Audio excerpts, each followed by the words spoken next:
后来继续来看台中代理一户人家价值1254万的保险箱红搬咧走，偷走保险箱的这个44岁嫌犯，原来是伫这户人家咧做清洁工，因为看主人真有钱，起歹念头，找朋友做伙来偷搬这个保险箱，过2天就互警察抓起来了。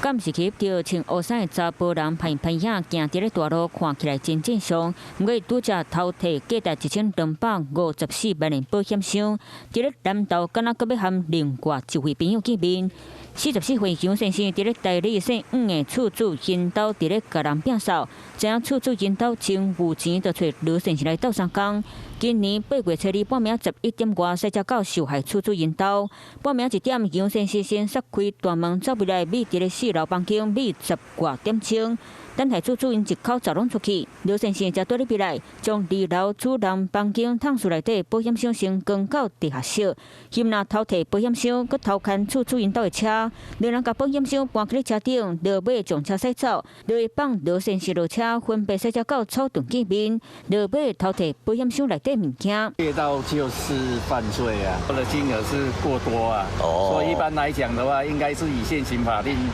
应该是还 OK 吧。警察8月初5伫咧台南抓到2人移送台中地检署，检方嘛依照高档接到甲2人起诉。被告虽然平时受雇为清洁工但是行窃当天没有得到屋主的同意就进入住宅。 而没有正当理由来行窃这个有构成刑法上加重窃盗罪。律师讲，嫌犯去厝主因兜甲人摒扫，要去厝内嘛是经过厝主的同意，无得到同意，佮甲人偷摕超过1000万，佮再加上毒品前科，落尾叫检方求上少3年10个月以上的有期徒刑。